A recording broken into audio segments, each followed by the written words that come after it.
Maite Pagazaurtundúa, eurodiputada de Ciudadanos. ¿Qué tal? Muy buenos días.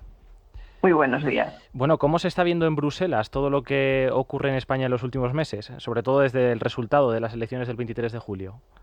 Hombre, los eurodiputados españoles estamos, algunos, muy preocupados porque ya no es solo que Sánchez, para solucionar su problema, su cuestión del poder, comprometa al Estado, lo erosione y permita, y voy a utilizar un símil de los que se han utilizado, el del edificio de vecinos, permite a la termita que entre y que, bueno, la apariencia de que el edificio sigue, de que el Estado está ahí, pero está muy debilitado y cada vez más debilitado. Lleva muchos años debilitado y cada vez hay una andanada nueva.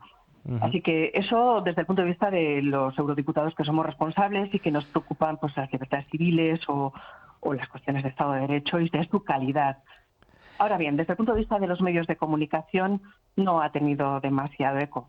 Ujú. En las Otra cosa son las cancillerías, porque al exportar los problemas, ya exportó en agosto para satisfacer a Esquerra la petición de una cierta utilización de lenguas cooficiales españolas en el Pleno del Parlamento. Está sin resolver, está pendiente de un informe, es un tema que incomoda mucho, pero ahora lo convierte en algo mucho más grave, porque pedir una lengua oficial significa tener que traducir el acervo Ujú. comunitario de 70 años, entre otras cosas, aparte de que requeriría un cambio de los tratados y simplemente para que se trate ya hay que pagar. Aquí todo se paga.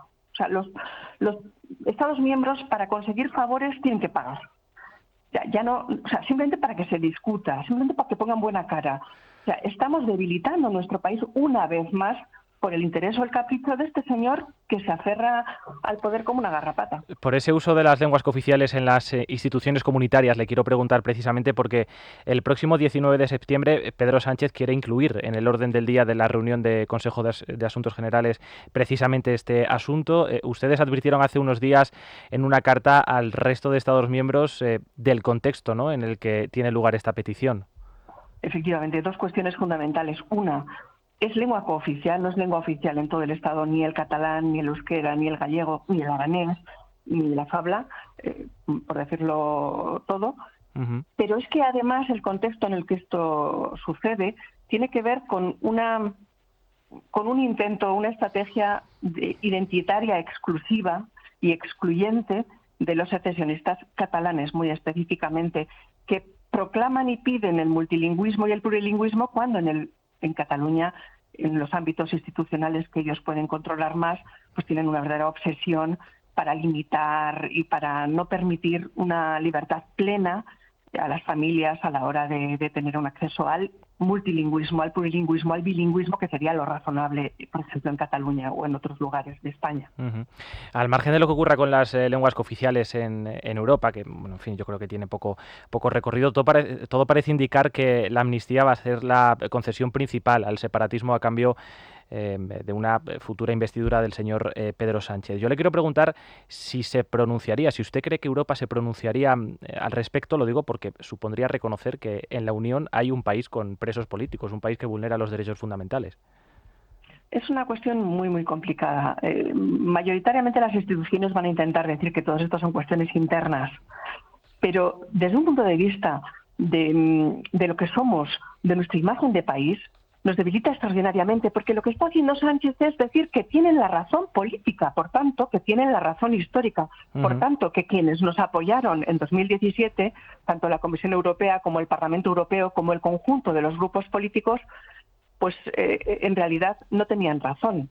O sea, es una barbaridad histórica. Mire, es un esperpento maquillado. El esperpento tradicional, era mostrar una realidad grotesca con una degradación de valores consagrados, en una situación ridícula. Y todo eso es cierto, pero está maquillado. O sea, tenemos a Yolanda Díez o al presidente de gobierno que parecen los protagonistas de Sonrisas y Lágrimas, pero solo es un trampatojo. Ujú. Si corremos el telón, lo que vemos es un esperpento maquillado con propaganda masiva, pero que en realidad tanto la ley de amnistía, que es una aberración, y que si el Tribunal Constitucional entrara en ese juego, ya no sé cómo quedarían las instituciones de nuestro país de tocadas, por eso le digo lo de la termita, Ujú. como la cuestión de tener una comisión de investigación sobre si el Estado realizó algo incorrecto con respecto a los atentados de Barcelona y de Cambrils. Eso es una barbaridad también. O sea, como entrar en la petición de la lengua oficial que, por supuesto, como los otros 26 Estados miembros no lo van a admitir, bueno, va a quedar ahí. Pero simbólicamente va marcando un camino, va marcando una gota malaya que los secesionistas en nuestro país continúan trabajando a largo plazo. Y por el corto plazo de Sánchez estamos comprometidos todos los españoles en la calidad democrática de nuestro país y en nuestra reputación, por supuesto, y en nuestro futuro, en nuestras posibilidades de futuro. Uh-huh. Aludía usted a la imagen de España. España está en el punto de mira de las instituciones europeas por dos asuntos. Se puso de manifiesto en el informe, sin ir más lejos, sobre el Estado de Derecho publicado el pasado mes de junio. Empiezo por la malversación. Han pasado ya varios meses, en este caso, desde que el Gobierno abarató la malversación para agasajar a sus socios. La Comisión Europea está analizando, porque además se presentó una denuncia eurodiputada, si esa rebaja vulneraba la directiva europea, en este caso de lucha contra el fraude. ¿Cómo transcurren esos trabajos? Vamos a ver, la Comisión Europea siempre es muy diplomática con los Estados. El informe sobre el Estado de Derecho, que es un buen instrumento y es muy útil, porque hay degradación, no solo en España, hay otros lugares donde hay sus problemas. Pero el comisario Reynders se ha hartado de decir que hay problemas con el tema de la malversación, con algunos temas de fiscalía, por supuesto con el Consejo General del Poder Judicial, y también le ha indicado incluso al propio presidente autonómico de la Generalidad de Cataluña que las sentencias en el caso del 25% de tener como lengua vehicular también el catalán en la enseñanza en Cataluña, están para cumplirse las sentencias. Bueno, el gobierno español mira hacia otro lado, porque lo tiene pactado mirar hacia otro lado y ayudar a algo que va en contra de los principios de la igualdad, de la no discriminación, del plurilingüismo bien entendido. Uh-huh. Y aquí estamos. Él no se cansa de decirlo, pero tienen unos límites. Piensan que hay asuntos que son los países los que tienen que solucionarlos. Y somos los españoles los que tenemos que ser responsables de lo que nos está pasando. Y en lugar de pensar que esto es sonrisas y lágrimas, yo creo que hay que defender lo obvio y no hacernos los tontos. Y tenemos que decirle a la gente lo que está pasando de verdad. Poca sonrisa y hay que decir las cosas como son. Es grave la situación. Siguiendo precisamente con el asunto de la malversación, en mayo la Comisión Europea presentó su propuesta para armonizar las penas entre los países miembros, endureciendo en este caso las penas, que obligaría de nuevo a España a tocar el Código Penal. ¿Aquello quedó en un brindis al sol o se quiere implantar pronto? No, lo que pasa es que los tiempos son lentos, porque las directivas, las armonizaciones legislativas, la lucha contra la corrupción, imagínese, con motor diésel, porque aquí hay representados 27 países. Por supuesto, la cuestión de la traducción hace que vaya más lento. O sea, ya no le digo si nos ponemos con más idiomas y con más gasto, porque estamos en un momento para tonterías, ¿verdad? Uh-huh. Y va a su ritmo. La Comisión Europea tiene clarísimo que en tiempos en que las retóricas populistas entran tan fácil, y además las retóricas de la izquierda populista son más disimuladas, porque son más sonrisas y lágrimas muchos de los días. La derecha populista es más burra, pero aquí en el Parlamento la izquierda populista disimula más. Entonces, todo lo que es la corrupción, todo lo que es trabajar el Estado de Derecho se hace progresivamente y además hay que, en el caso de ciertas retóricas populistas españolas, hay que desenmascararlas, lo cual es muy trabajoso. Bueno, yo creo que el comisario Reynders va entendiendo lo que está ocurriendo en España es muy grave, pero, como le digo, hay límites. O sea, vamos poco a poco, vamos avanzando, pero los problemas españoles los tenemos que resolver los españoles. Hace unos días usted remitió precisamente una carta al comisario Reynders denunciando un poco, poniendo de manifiesto nuevamente esa politización de la justicia.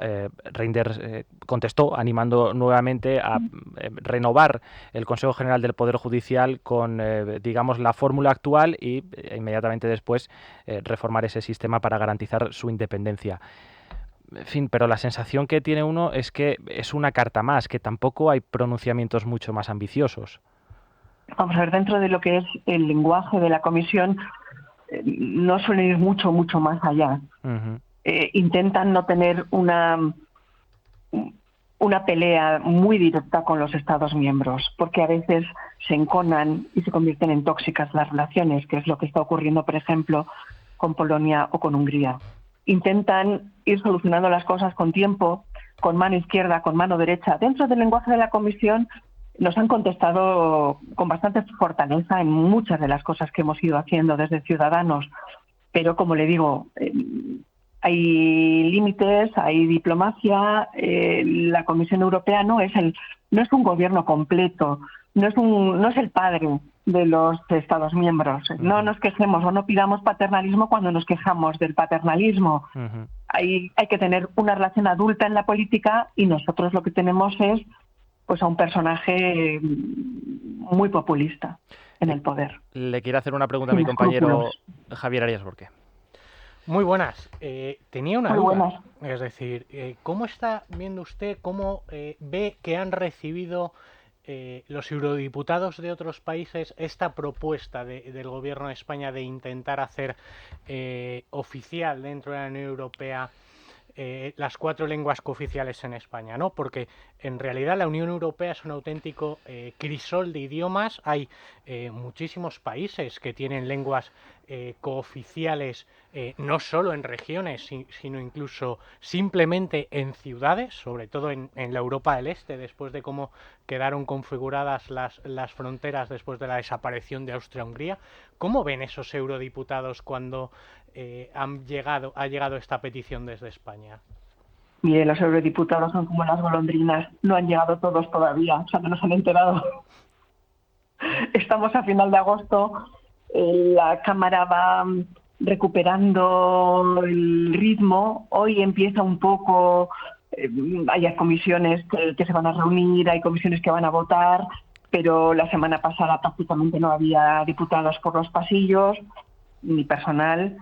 Estaban apurando sus vacaciones o el trabajo o lo que sea su trabajo de circunscripción, y está empezando poco a poco. Quienes han enterado más son las cancillerías, por eso nuestra carta fue más destinada a las cancillerías, porque donde el dardo, el problema, las bombas de racimo que ha lanzado, porque es un problema abrir el melón de las lenguas regionales, cuando hay más de 60 lenguas regionales en la Unión Europea, y cuando el secesionismo, si se activa, bueno, pues es una posibilidad en estos tiempos, además de injerencia extranjera y de tanta polarización y de tanta demagogia,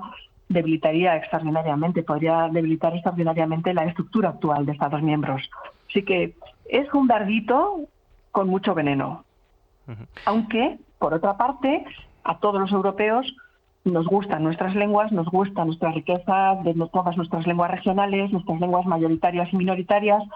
Yo misma soy vascoparlante, yo me he educado en una icastola, entiéndame. En el año 68 yo ya estaba en una icastola. Así que muchos europeos tenemos un enorme cariño a nuestras lenguas regionales, pero es una cosa, y otra cosa es utilizar tensiones de los secesionistas y estrategias de los secesionistas. Son cosas distintas.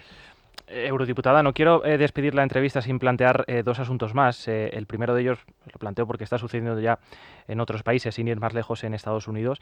¿Empieza a haber fisuras en el seno de la Unión Europea, en este caso sobre la conveniencia de seguir apoyando a Ucrania? Yo no lo he detectado. No soy especialista, no estoy en la Comisión de Asuntos Exteriores, pero desde luego, tanto en los discursos de la presidenta de la Comisión, como en los discursos de los comisarios, como en el ánimo de los diputados que yo conozco, no. Yo le diría que afortunadamente en esto hemos estado muy unidos y seguimos muy unidos. Y el segundo de los asuntos por el que quería preguntarle, hay elecciones europeas el próximo año. ¿La papeleta de Ciudadanos va a estar presente? Yo creo que sí. Yo espero que sí. Yo creo que hemos hecho un trabajo muy serio, muy riguroso, de dar el callo constantemente y de hacer defensa de lo obvio y ninguna frivolidad. Pero bueno, yo en todo caso, yo no soy miembro de Ciudadanos, yo soy independiente, pero deseo que sea así, porque hemos defendido desde el momento en que los centristas en el grupo de los liberales y demócratas, tanto cuando era UPyD y Ciudadanos como cuando está solo Ciudadanos, hemos ayudado a que el grupo centrista y liberal no tenga solo la influencia del Partido Nacionalista Vasco. Hemos neutralizado, hemos ayudado mucho a los intereses de España, mucho en 2017 y mucho después. Si desaparecieran Ciudadanos del Parlamento Europeo, la pérdida creo que nos íbamos a lamentar un poco, ¿eh? Y aunque como independiente, ¿usted repetiría en esa lista si se lo pidieran?